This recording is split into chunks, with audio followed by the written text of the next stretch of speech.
Islam in the history and the cultural history of Malaysia.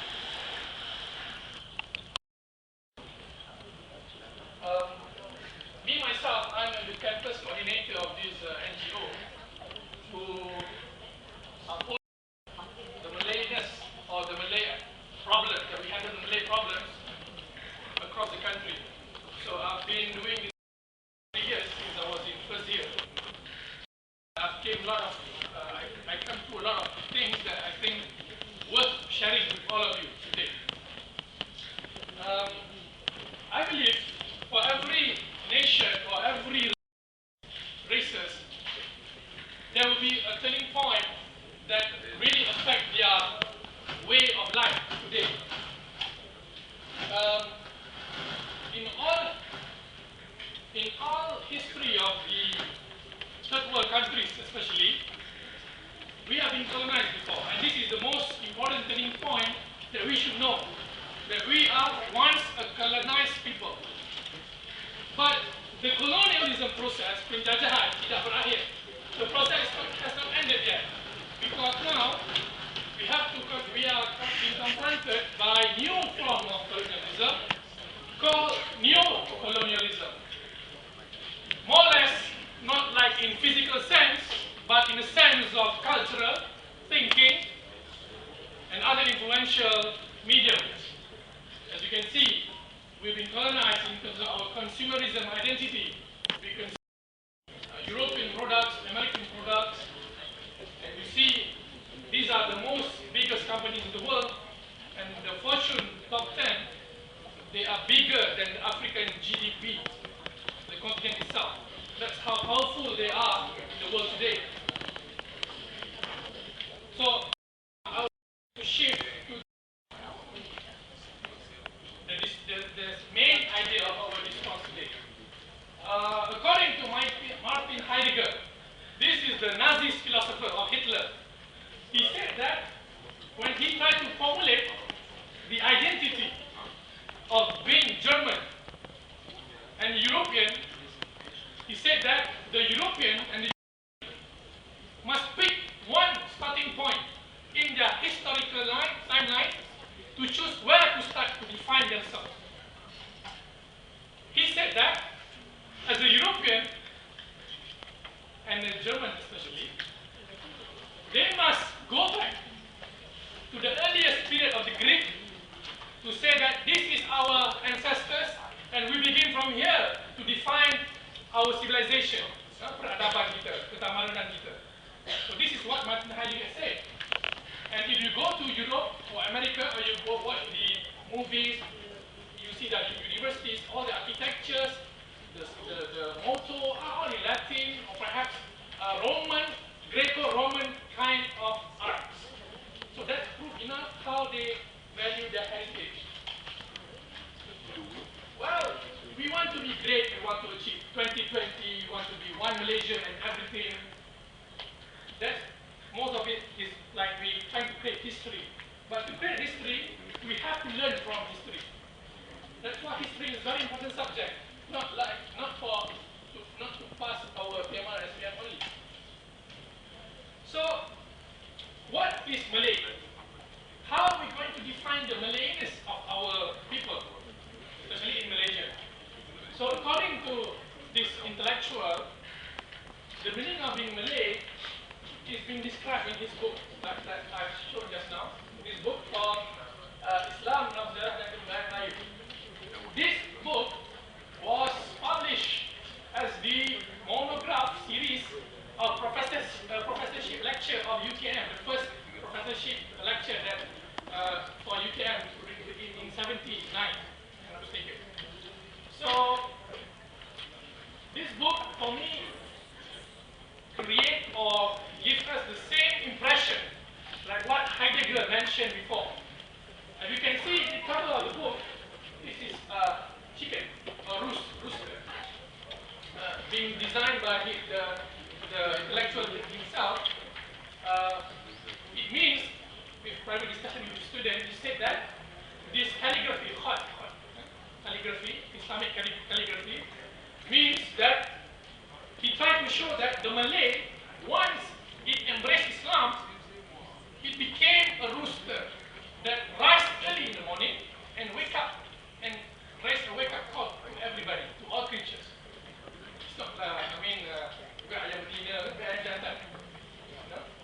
that shows how, you know, the Daji, there's using English, but the rooster depicts the importance of the message of the book. And the book talks about the process of Islamization, of Islaman, across this Malay Indonesian archipelago. And also some part of the Philippines before the Crusaders came, the Spanish government and American. As you can see in the old picture depicted by our artists, Malacca was once very prosperous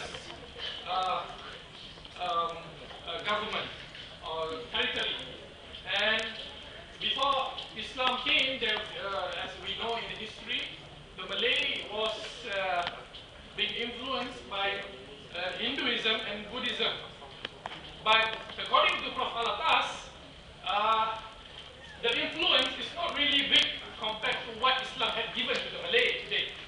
Because those Hinduism and Buddhism influence were strictly confined to the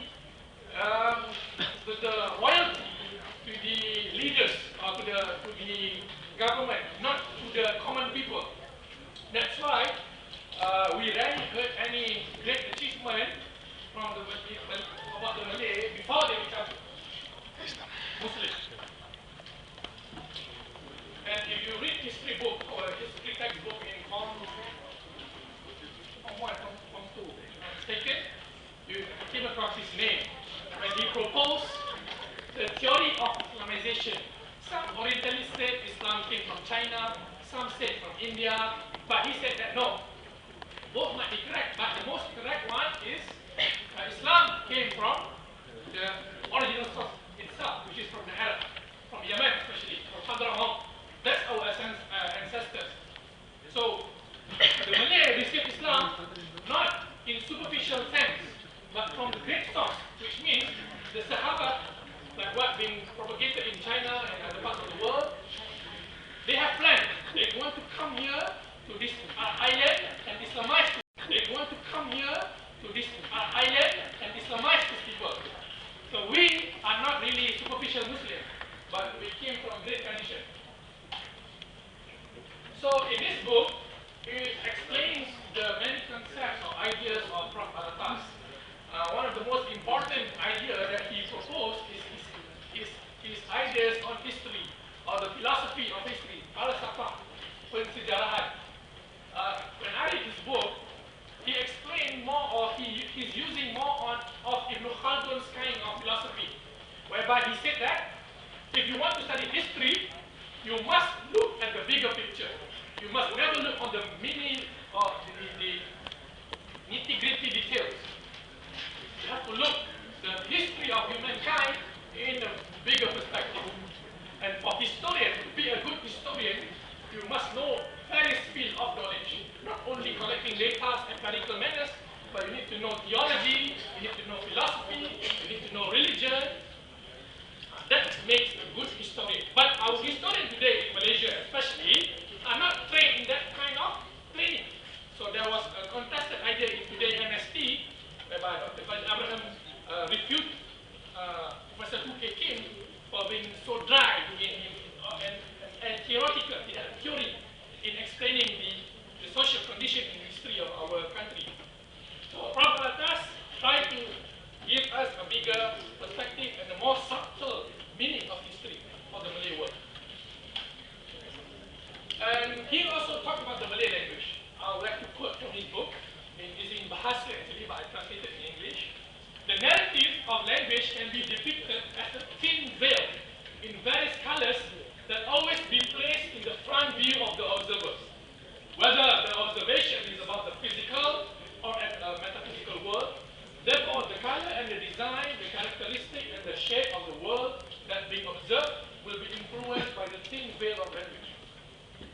Well, before this in school, I think we were not really serious about our language. We just learned sastra, literature and other things for the sake of exam. But now I understand that we need to appreciate our language better because it gives us a very important source of knowledge or a very important paradigm or framework to understand the world. The Malay language is a very rich language that has been Islamized, that has carried a lot of important meaning that shape the understanding of Malayness. So if you do not understand Malay, you cannot be Malay, because you cannot utter the principles of the Malayness. Okay, and the most important concept that is being projected in the book is the Islamization process. I will go through very briefly. There are three phases that describe the Islamization process.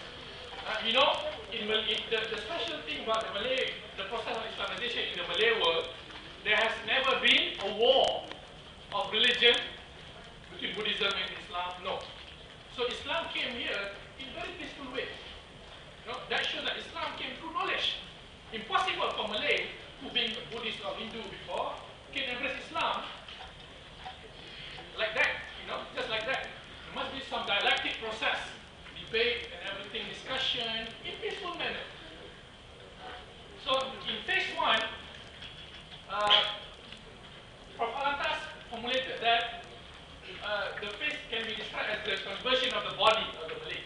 It's more about Sharia and the faith, jurisprudence, and religious law, conversion of the Malays. Strength of faith accompanied by understanding of the rational and intellectual implication, conversion. Fundamental concept connected with the central Islamic concept, unity of God, Tawhid, unity of God, Tawhid, and everything. Second process, second phase, explain about more important things, which is about the metaphysics. Metaphysics means meta dalam bahasa Greek ialah beyond, selepas. Physical, this is physical. When you talk about heaven and hell, that's metaphysical things. That's scatology. So you must believe that as a Muslim, right? Rukun iman, is a metaphysical thing. You cannot see, but you have to believe. And so this is what being taught. We talk about philosophy and everything, and that produces a lot of important books for the Malay. So Malay people is not really stupid or shallow in nature. We have our own traditions. We have our own knowledge system, being based on Islamic system. And the third phase is the defining phase of this process, whereby it becomes stunted due to the colonialism effect. When the West came through Portuguese, through the Netherlands, and through the British, the Islamization process cut short for a while. You know? But during those times, we are being colonized physically, but I rarely heard in history people become, live out Islam of their life. Rarely happen. But today, in modern day, whereby we've been governed by Muslim leaders and everything, and our young ones, have problem with religion. That shows that we are really having serious problems in understanding what is the meaning of being Malay. So, I believe that one of the biggest problems that really contaminate the discourse of the Malayness has came out from these two groups of people. One is PAS, the Islamic Party of Malaysia, and one is UMNO, the United Malay National Organization. These are the two biggest Malay parties in our country. This flag is being designed by Professor Al-Attas before Dr. On is his uncle. So he lived with Dr. On before. He's a very special person. And you see, their flags almost the same. But Fast rarely show this flag in the public. But because, the Malayness of this region, this is called Samsak Purba. Right, Samsak Purba. The color of the flag, white and red. Indonesia also like that, right? So, why I said that these two parties create problem? The first, because PAS said they want Islam only. They don't want Malay. Okay? And UMNO said they want Malay, but they do not want Islam that is too strict. So one is secular, one is Islam, but confused with the identity of Malay. As a Muslim, you cannot exist just like that as a Muslim. There are two aspects of Muslim. First, the aspect of it, the universal aspect, the kulliyat aspect of the Muslim person. I'm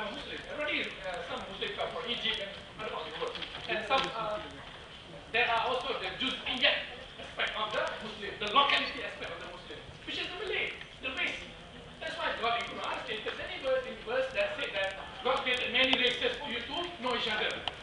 That's why they take Kosa, got take Kosa, and everything. You know, Chinese, the Indian, not for us to fight, but to know each other. Okay. So these two people must sit on the discussion table and better get it right before it becomes too late for the Malays. Because these two parties has created a lot of chaos due to their ego, due to their power struggle in uniting the Malays. So, due to what happened in the misunderstanding, the confusion and error of knowledge in the Malays, we are having this kind of problems today. You know, some Malay guy became the brand manager of Carlsberg. I believe he doesn't know fiqh or Islamic law.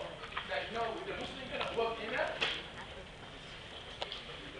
haram company, unlawful company. That in Islam we prohibit alcohol, right? So this guy does not understand what is being Malay. And also some Malay leaders does not care about the poor people, the poor Malay, the poor Indian, the poor Chinese. Even though they have a lot of money, they don't pay zakat, they don't pay their zakat is like a tax. And also these girls, they are smoking, they are wearing tudung. And these boys, you know, the rate of divorce is so high among the Malays. So what kind of Islam that we are talking about today? Do the Malay really understand Islam? I doubt. Many of us really are confused. Not we are stupid, but we are confused. So, why and how are we going to tackle this problem? It's through knowledge. And by learning our creed back, our aqidah, our creed. The most fundamental thing as a Muslim need to know God. God said that, فَعْلَمْ أَنَّهُ لَا إِلَهَ إِلَّا اللَّهِ, knowing that there's no God but Allah. So the word fa'lam, ain lam mim, comes from the word ilm. The root word is knowledge. So, and also the first verse that God gives to Muhammad, our prophet, peace be upon him, is Iqra bismi rabbika alladhi khalaq. Read with the name of your Lord. So that shows that in Islam, if you, the Malay, if us, the Malays, forgotten the importance of knowledge to formulate our identity, we become confused at the end. So we need to learn our feedback carefully by studying the most classical text, the most important classical text like this one, An-Nazavi, that have been taught across Muslim world before. In Turkish Ottoman Empire for hundreds of years, they've been using this text as a study. And also, if you want to know more about these ideas and thoughts, you have to read this book. This is a book for you if you want to know more about secularism, and this is a more advanced book, philosophy, Sufism,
good understanding why and how it happens.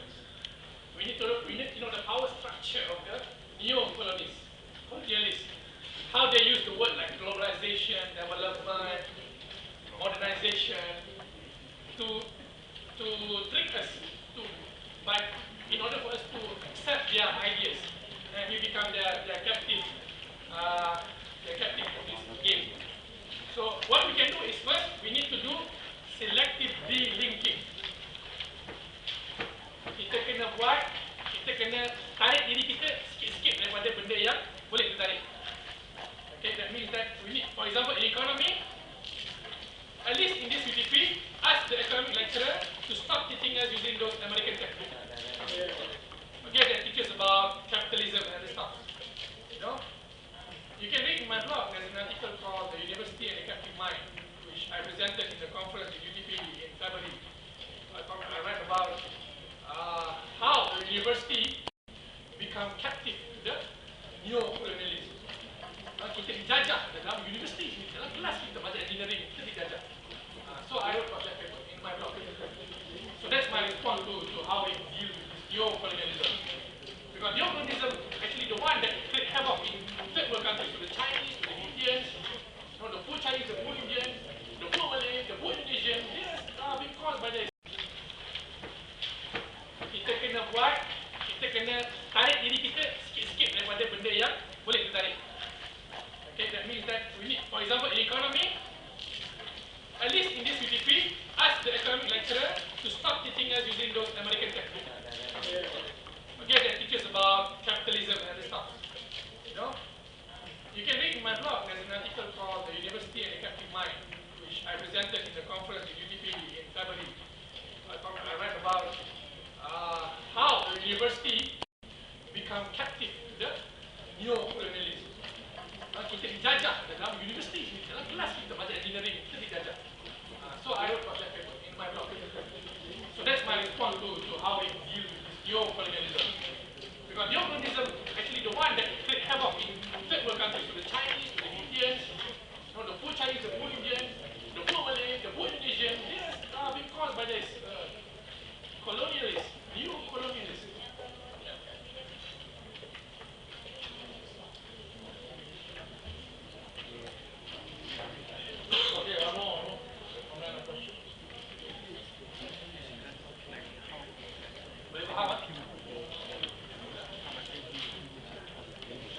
How relevant are all these to Malaysian studies?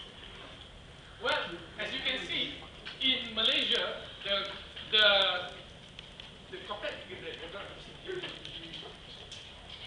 population of Malay is the biggest. So we are not living in a vacuum. I know in UTP you are living in a vacuum. We treat our Chinese friends, our Indian friends, our foreigners friends like they are not ever been existent in this campus. For 5 years, we do not talk, interact with each other. So that is because we do not understand them. We do not want to know them. So by knowing what is Malay, you can actually put yourself better in their surrounding. Because if you can see, there's many Chinese and Indian who can speak Malay very well. They've been accepted in their society very well also. So like for example, you know that DAP guy who quoted Quran in the drama. You see how that kind of things really can, even though it's very little kind of things, but at least it gives a good impression and a good starting point to link more with the society. So by knowing what is Malay, the identity of Malay, the historical perspective of Malay, the Malaysian can appreciate better of the cultural richness of our country. That's my response.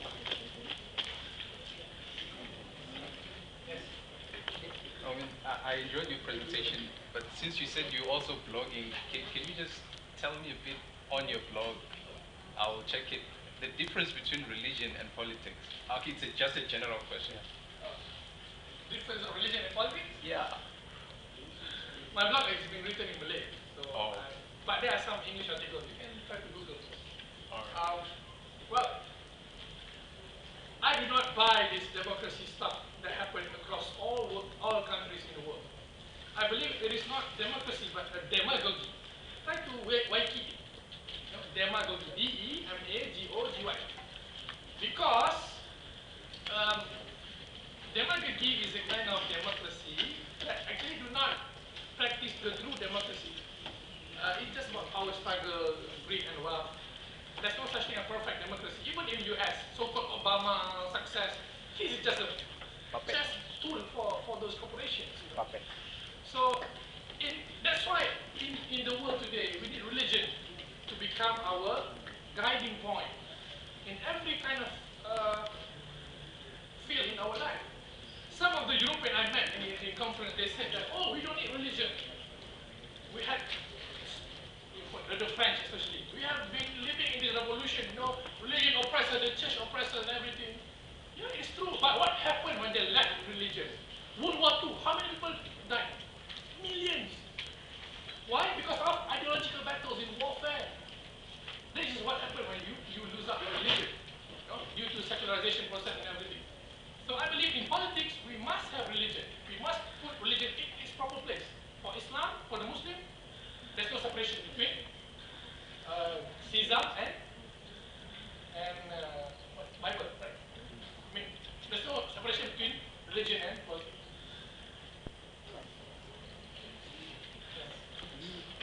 Can we separate the Malay and Islam in our country now?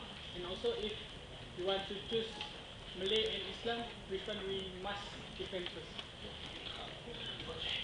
So as I said just now, of course there are differences between Malay and Islam, but the difference is so thin in our current state because, like the Arabs, you know, it's very hard to distinguish Arab and Islam because the Islam, they use Arabic language very much in the Quran and everything. So do the Malay, because you cannot really separate Malay and Islam in philosophical sense or metaphysical sense, because being a Malay, you need to speak Malay language. Malay language has been imbued, dah dimasukkan, dah diperkemaskan dengan bahasa Islam, Arabic language. For example, Surga Neraka before this was not an Arabic language, was a Sanskrit. But then when Islam came, they Islamized the language and made the concept of God, concept of justice, concept of ilm, knowledge, according to Islamic teachings. Ilm, in whatever language, Urdu, Turkish, what else, Turks, Indonesia, Malay, the word ilm has been retained in all the Muslim languages. That shows how very close we are with the Islam. So I don't see the problem of like fast and amno right now. If they know really well, fast need to be lenient a bit. They are, you know, in every religion there are zealots, you know, zealots, extremists. We need to contain this extremism, even in campus. Okay? If you don't agree with things, you debate, you talk, you discuss. Not, no. I'm sure you know. So these are the things that happen. You know, we don't talk, that's why we have misunderstanding. So there's no, I think, confusion between Islam and Malay. Both are important, but of course, Islam is above all.